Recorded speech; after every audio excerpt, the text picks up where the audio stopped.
Hola hermanos, espero que todos estén muy bien en sus casas. Para comenzar, les pido que cierren sus ojos porque vamos a orar. Señor Jesús, en esta hora te damos gracias por todos los hermanos que nos están viendo en nuestras transmisiones. Ayuda a todos nuestros hermanos que están enfermos y ayúdame, Señor, para dirigir con sabiduría ese servicio. Por favor, en el nombre de Cristo Jesús. Amén. Bueno, hermanos, ahora les pido que abran sus Biblias en Salmo 130, en el versículo 5. Espero al Señor, lo espero con toda mi alma, en su palabra he puesto mi esperanza. Espero al Señor con toda mi alma, más que los centinelas la mañana. Como esperan los centinelas la mañana, así tú, Israel, espera al Señor, porque en Él hay amor inagotable, en Él hay plena redención. Él mismo redimirá a Israel de todos sus pecados. Bueno, hermanos, ahora le doy paso a la alabanza. Gracias, Padre, por ser tan bueno y misericordioso con nosotros. Gracias por ese glorioso intercambio que por amor diste hacia nosotros. ¿Cómo puede ser que el bueno y justo se hizo hombre y fuera por él? Por el más del pecador, como siendo yo su enemigo, el sufrimiento en mi lugar tomó. En aquella cruz, pues cargó mi maldad sobre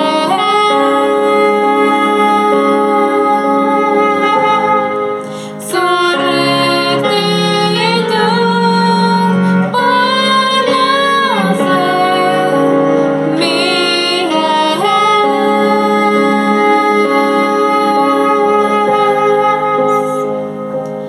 Aleluya, glorioso intercambio, oh gran misterio, que por gracia salvo soy.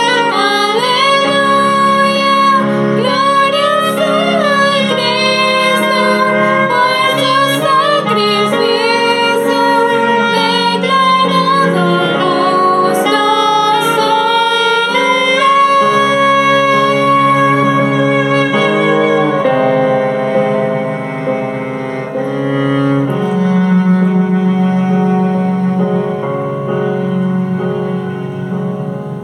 ¿Cómo es posible que Jesús, como a su Hijo, Él me recibió?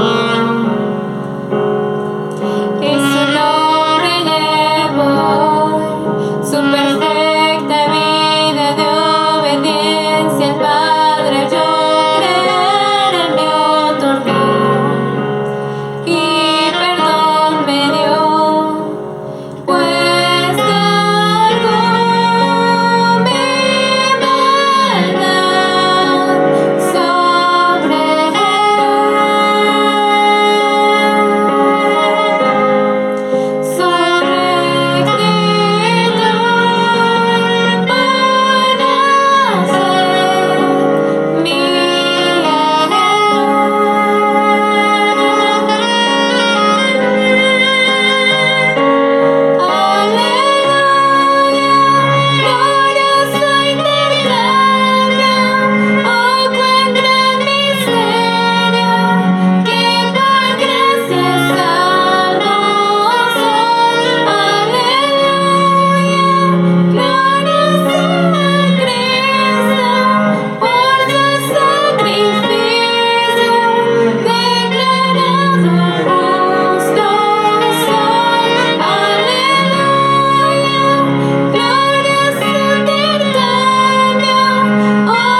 hermana Jiré si nos puede ayudar con esta oración.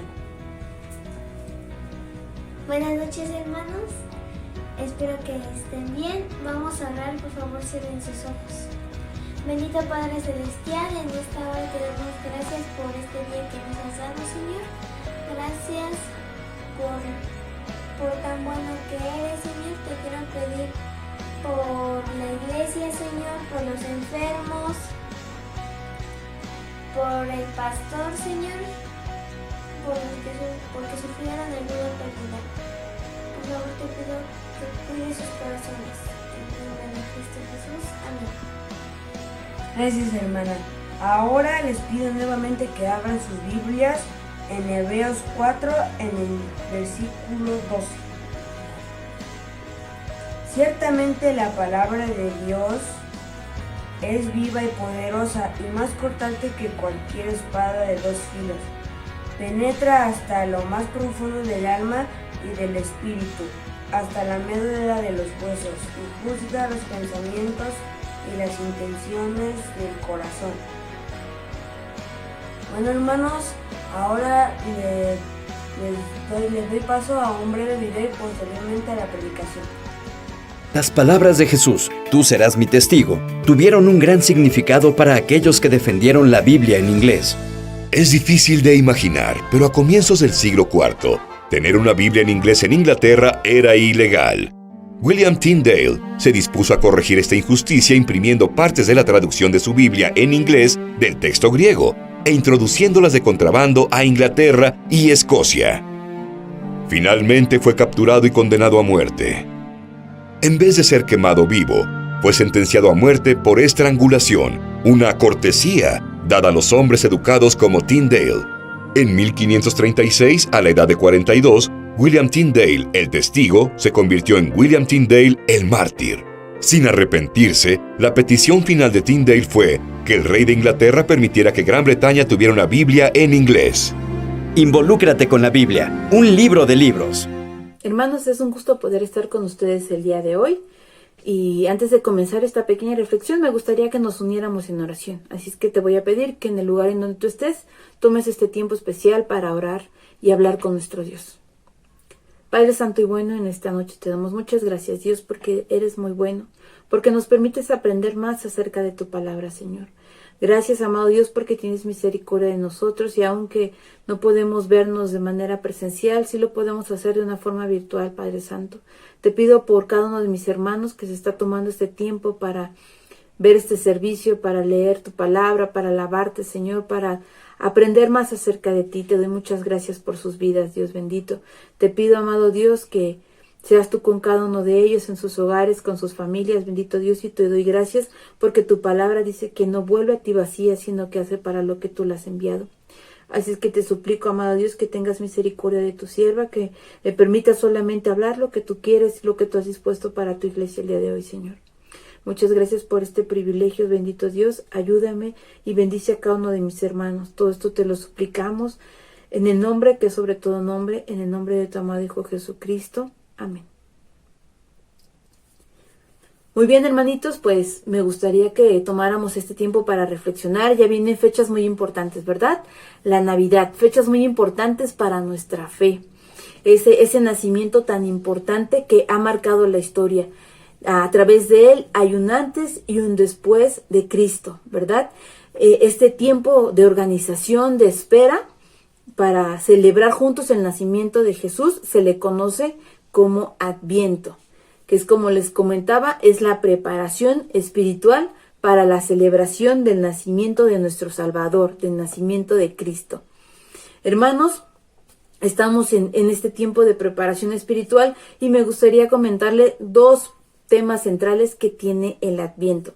El primero de ellos es la forma en la que el Señor viene. Esto nosotros lo vamos a poder encontrar a profundidad en el Evangelio de Lucas. En el Lucas vamos a encontrar la anunciación, vamos a encontrar cómo se enlaza el nacimiento de Jesús con el nacimiento de Juan el Bautista. También nos va a mostrar la relación que hay entre sus familias, la visita de María a Elizabeth y otros aspectos acerca de la realidad política que se estaba viviendo en ese momento, como el censo. Paralelamente a esto también nos va a describir el nacimiento virginal, la obra del Espíritu Santo. Porque bueno, el autor de este libro, Lucas, era un historiador, una persona que trataba de darnos a detalle todo lo que estaba pasando. Y si tomamos en cuenta los primeros capítulos del libro de Mateo, donde hace la aparición los magos de Oriente y algunos otros detalles, vamos a poder entender y tener el panorama completo acerca de la forma en la que Jesús vino. El segundo tema central es la finalidad o la razón por la que Jesús vino. Y no hay nadie mejor para poder explicarnos esto que el Señor mismo. En otras palabras, ¿qué es lo que Jesús pensaba del por qué estaba en esta tierra?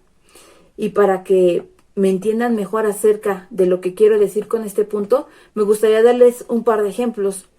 Cuando se dio todo lo del Sermón del Monte, cuando Jesús estaba hablando, dice que los que estaban ahí reunidos empezaron a decir: ahora se va a romper la ley de Moisés y nos sacamos el yugo de los mandamientos.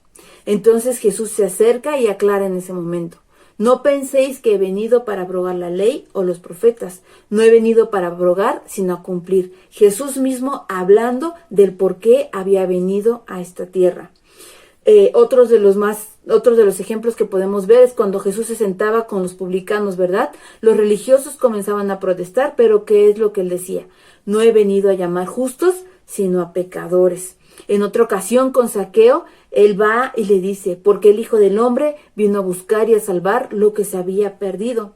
Y cuando tuvo ese encuentro con Juan y Jacobo, que ellos le decían que mandara fuego del cielo, ¿qué es lo que él le responde? Porque el Hijo del Hombre no ha venido para perder las almas de los hombres, sino para salvarlos. De tal manera que a través de este y otros pasajes vamos a poder encontrar la congruencia y la misión del ministerio de Cristo, ¿verdad?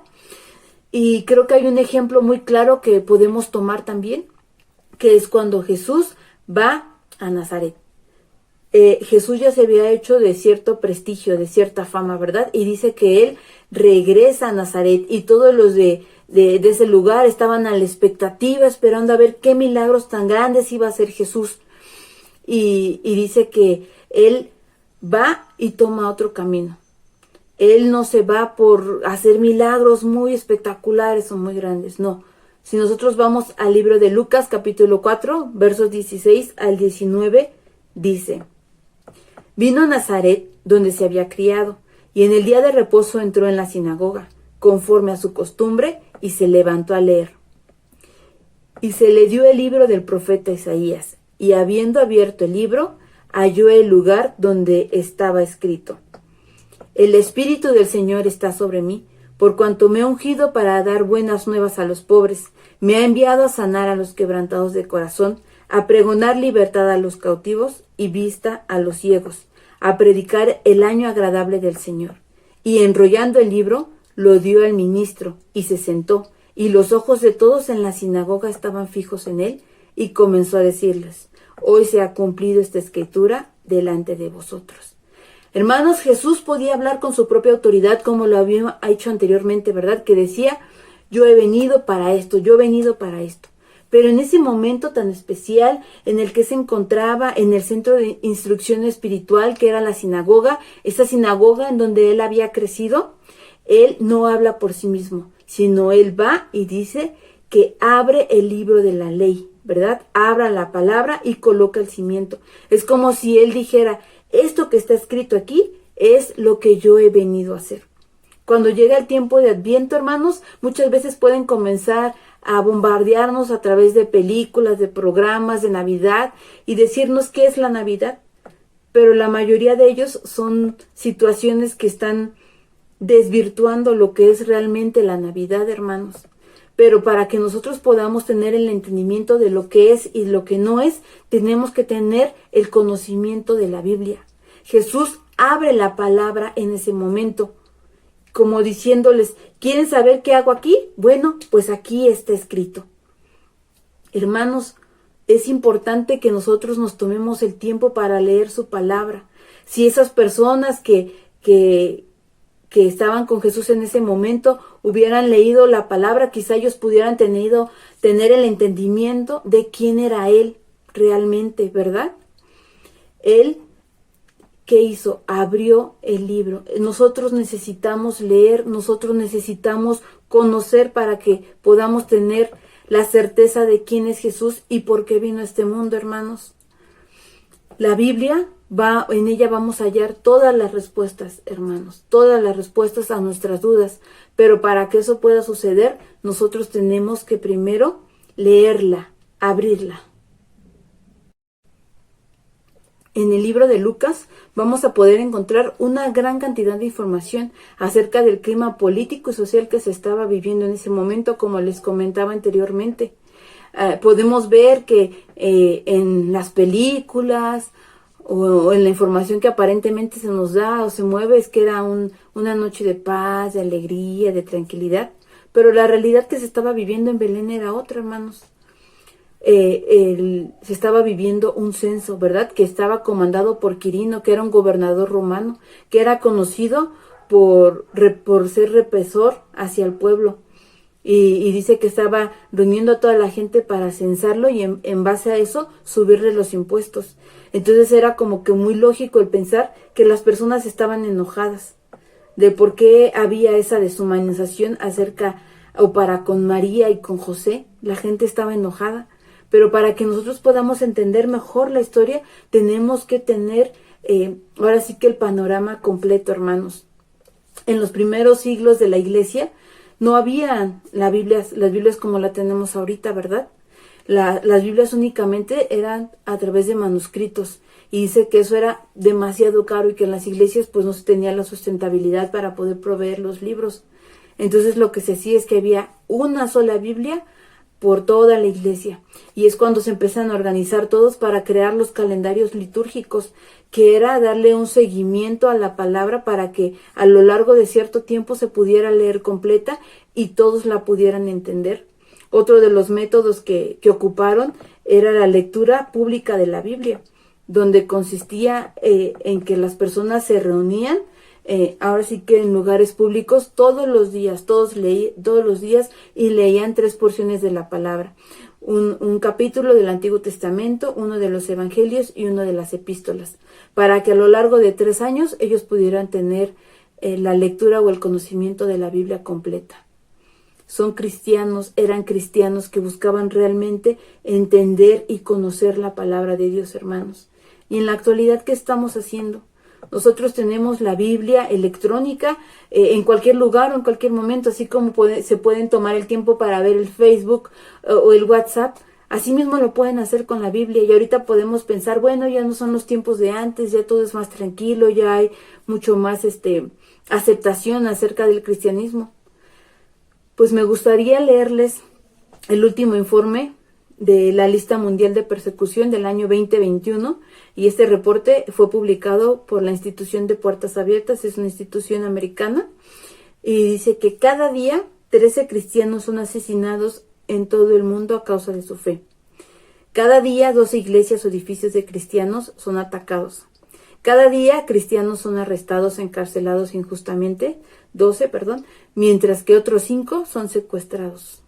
Y esas son algunas pequeñas partes de todo el informe que viene acerca de la persecución, y podemos pensar, bueno, aquí en nuestro país todo es más tranquilo.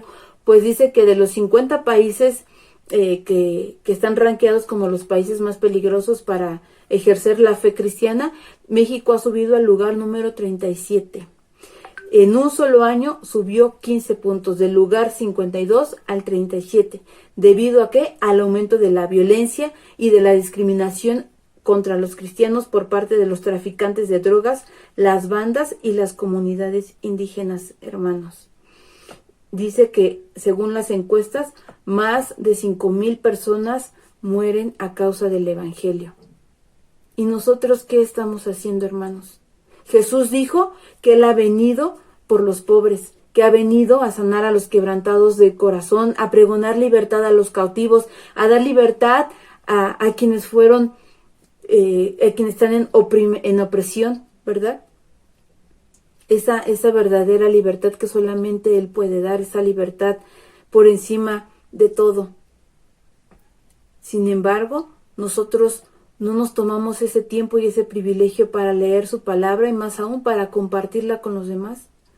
Cuando nosotros vemos a Jesús como es realmente, entonces el Adviento se va a volver un tiempo de preparación, hermanos, de gozo, de esperanza, de celebración, de esa celebración por la grandeza de la gracia de Dios hacia su pueblo. Para que cuando nosotros podamos entonar y cantar este hermoso himno de Noche de Paz, sea una paz de la que nosotros sí podamos gozar, sí tengamos. Nosotros debemos de poner al Señor en el centro. Es indispensable, hermanos, que sintamos la presencia de aquel que nos convoca. Que no sea simplemente estar con la familia, que es bueno, pero el centro de la Navidad es Cristo. Él es nuestra esperanza. Y esa esperanza es la que no está sujeta a temporalidad de este mundo. Esa es la esperanza valiente, bíblica, que no está basada en un optimismo de probabilidades, sino más bien es la elección de esperar que Dios traiga un futuro al lado de su Hijo Jesucristo, de ese Hijo que vino a morir y que nació hace más de 2000 años, hermanos. Actualmente vivimos en un mundo lleno de tensiones, de preocupaciones, de incertidumbre, como en el tiempo en el que nació Jesús. En medio de todo esto, Cristo también puede nacer en nuestro corazón y en el de nuestros hermanos. Y puede dar verdadera libertad, sanidad, vista, esperanza, como leímos anteriormente. El centro de la Navidad es el regalo más grande que Dios nos hizo a cada uno de nosotros, su Hijo. Y para que nosotros podamos conocerlo realmente, necesitamos leer su palabra, esa palabra que es viva y es eficaz, esa palabra que se abrió en aquella sinagoga, donde Él nos dejó no solamente a los que estaban en ese momento con Él, sino a nosotros. Aquí me van a poder encontrar, aquí van a saber quién soy y para qué vine realmente. Cuando la Biblia habla, hermano, todo argumento se termina. Ella está por encima de todo, pero para que nosotros podamos recordar, entender, necesitamos leer, oír desde su palabra para que podamos tener fe. Y para terminar, me gustaría leerles este fragmento que dice: la Biblia contiene la mente de Dios, la condición del hombre, el camino de la salvación, la condenación de los pecadores y la felicidad de los creyentes. Sus doctrinas son santas, sus preceptos son mandatorios, sus historias son verdaderas y sus decisiones inmutables. Léela para hacerte más sabio, léela para estar seguro, practícala para ser santo. Ella es el mapa del viajero, el cayado del peregrino, la brújula del piloto, la espada del soldado, la constitución del creyente. En ella el paraíso está restaurado, los cielos son abiertos, las puertas del infierno son desenmascaradas. En la Biblia, Cristo es el gran tema, nuestro bien y el diseño y la gloria de Dios es nuestra meta. En ella debe de estar lleno nuestra memoria, gobernar tu corazón, guiar tus pasos. Léela frecuentemente, léela lentamente y devocionalmente. Ella es una fuente de riqueza, un paraíso de gloria, un río de placer. Se te da en vida, se abrirá en el juicio y será recordada para siempre. Involucra la más alta responsabilidad, recompensará las más grandes labores, condena a todos los que se mofaron de su contenido sagrado. Por eso, ninguna iglesia podrá levantarse ni sobrevivir sin la guía y la luz de la palabra de Dios. Iglesia, necesitamos más palabra, necesitamos leer, necesitamos comprometernos realmente con Jesucristo, con el que vino hace más de 2000 años, prepararnos para celebrar su nacimiento, pero también preparados emocionalmente, espiritualmente, para poder celebrar de la manera correcta su nacimiento, hermanos. Y si te puede quedar alguna duda acerca de la importancia de la Biblia, según las últimas encuestas realizadas por Life White Rich, que se encuestó a más de 2000 creyentes, dice que la práctica más importante para que un niño pueda permanecer en la fe es que le leyeron regularmente la Biblia mientras crecía. Hermanos, necesitamos su palabra y necesitamos estar bien fundamentados. Nos ha dejado todo para que nosotros podamos entender cuándo vino, cómo vino, por qué vino. Hermanos, que Dios les bendiga, que nos podamos preparar realmente en este tiempo de gran gozo, de celebración por el nacimiento de nuestro Salvador. Que Dios los bendiga. Bueno, hermanos, Fue un gran privilegio para mí dirigir nuevamente este servicio. Que Dios los bendiga y que pronto nos veamos el domingo. Adiós.